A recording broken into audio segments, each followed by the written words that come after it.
আজকে আমরা এই পর্বে দেখব ড্রয়িংগুলোকে কিভাবে আমরা ঠিকঠাক ডিসপ্লেতে ভিউ করে দেখতে পারি।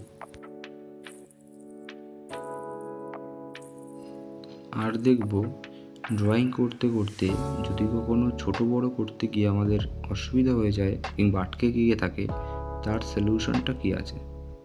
আমরা ড্রয়িং করার সময় যখন ড্রয়িংটিকে ছোট বড় করে উইন্ডোতে দেখব, তখন আমরা এই মাউসের মিডিলের স্ক্রলিং চাকার সাহায্যে এটা দেখব।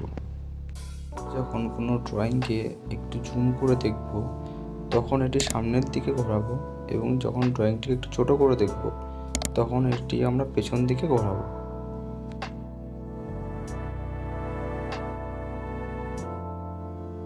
আমি এখানে রেড কালারের বক্সটিকে জুম করে দেখতে চাইছি, তাই জন্য এর ঠিক মিডিল পজিশনে গিয়ে একে আমি ঘোরাচ্ছি সামনের দিকে, তাই জন্য এটি জুম হচ্ছে। আমাদের কখনো কখনো জুম করে দেখতে গিয়ে এটি আটকে যেতে পারে, তার জন্য আমরা RE কমান্ডটি ইউজ করব। আমরা যখন একটি ড্রয়িং থেকে আরেকটি ড্রয়িংয়ের দিকে সরাতে চাইব, তখন আমরা মাউসের মিডিলে যে স্ক্রল বাটনটি আছে সেটিকে প্রেস করে হ্যান্ড টুলের মাধ্যমে এটি সরানো যাবে।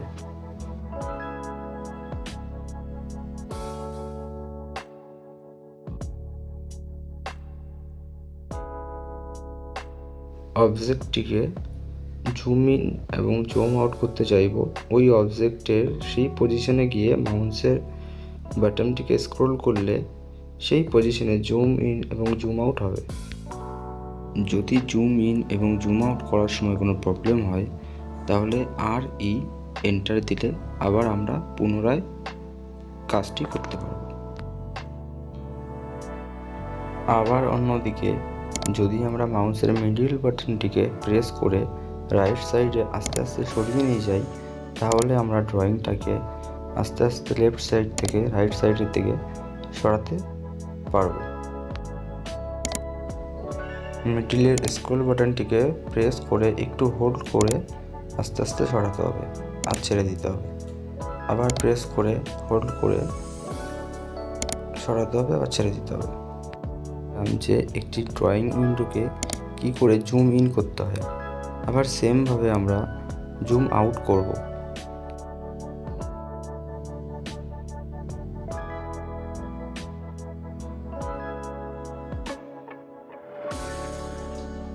যদি এখানে একবার RE এন্টার দিয়ে কাজ না হয়, তাহলে আবার RE এন্টার দিতে হবে, তাহলে আমরা জুম ইন এবং জুম আউট দুটোই করতে পারবো।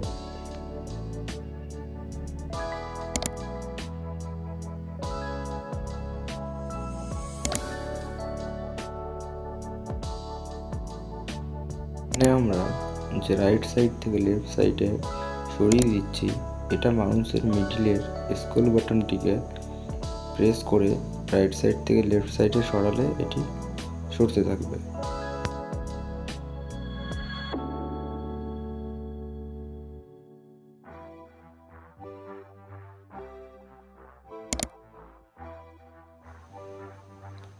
এখানে আমরা মাউসের স্ক্রল বাটনটিকে প্রেস করে হোল্ড করে রাইট সাইড থেকে লেফট সাইডের দিকে সরালেই এটিকে আমরা সরাতে পারবো। মাউসের স্ক্রল বাটনটিকে ক্লিক করে ড্র্যাগ করলেই এটা সরে যাবে। থেকে আমরা শিখতে পারলাম ড্রয়িং জুম ইন এবং জুম আউট করা, এবং জুম আউট করার সময় কিংবা জুম ইন করার সময় যদি কোনো প্রবলেম হয়, তার জন্য RE এন্টার দিতে হবে। ধরে নিলাম আমরা এখানে ইয়েলো কালারের বক্সটিকে জুম ইন করব, সেক্ষেত্রে আমরা এর ঠিক মিডিলে গিয়ে আমরা মাউসের স্ক্রল বাটনটিকে ঘোরাবো, তাহলেই আমরা এটিকে জুম ইন করতে পারবো।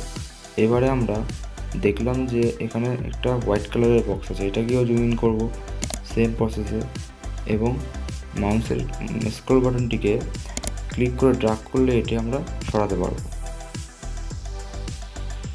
এখানে আমরা যে অবজেক্টটিকে জুম করে দেখতে চাইছি, সেই অবজেক্টটি ঠিক সেন্টারে গিয়ে আমরা মাউসের স্ক্রল বাটনটিকে স্ক্রল করলেই সেটা জুম হয়ে যাবে।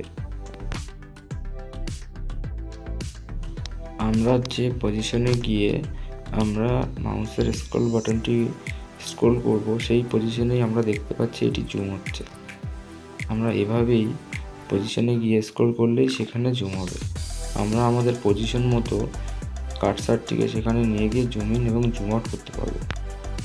আমি আরও বোঝার জন্য এখানে একটি বক্স তৈরি করে রেখেছি। এই বক্সের মধ্যে বিভিন্ন নাম্বার দেওয়া আছে। আমরা জুমিং এবং জুম আউটের মাধ্যমে এই নাম্বারগুলি বুঝতে পারবো এবং যদি আমাদের দরকার হয় কোনো নাম্বার ডিলিট করার, তাহলে আমরা এটি ডিলিট করেও ফেলতে পারবো।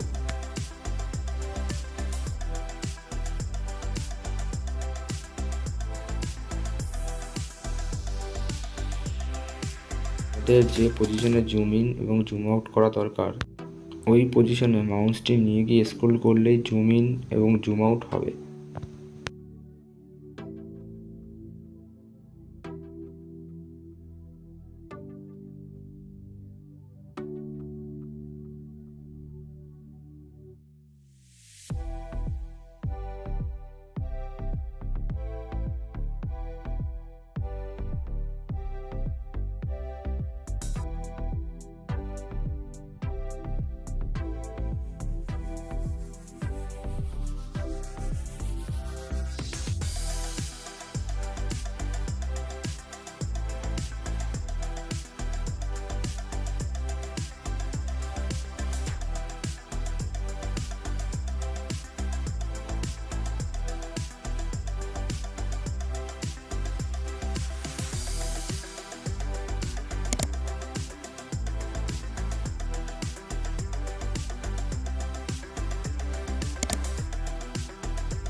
যে পজিশনে দরকার শুধু সেই পজিশনে মাউসটি নিয়ে গিয়ে চাকাটি স্ক্রল করলেই সেই পজিশনে জুম ইন এবং জুম আউট হবে।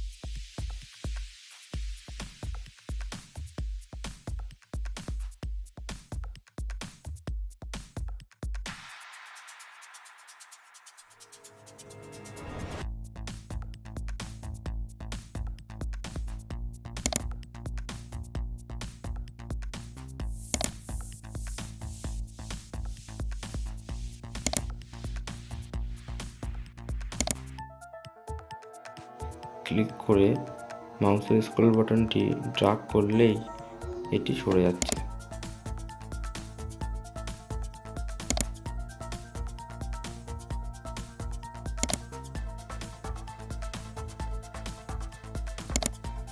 মাউসের মাঝখানের চাকাটা আমরা যত ঘোরাবো তত বড় করে দেখতেও পাবো এবং উল্টো দিকে ঘোরালে আমরা ছোট দেখতে পাবো।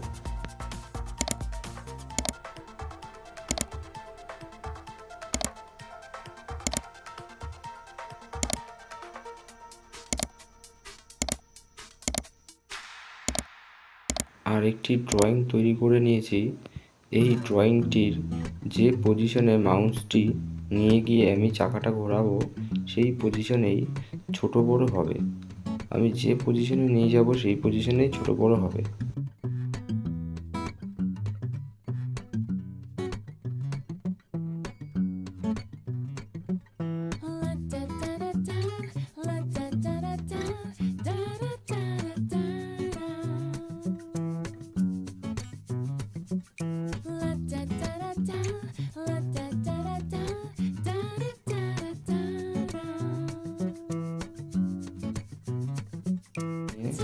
ছোট বড় করার সময় যদি কখনো আটকে যায় তখন আমরা এন্টার দিলে আবার আমরা পুনরায় কাজটি করতে পারবো।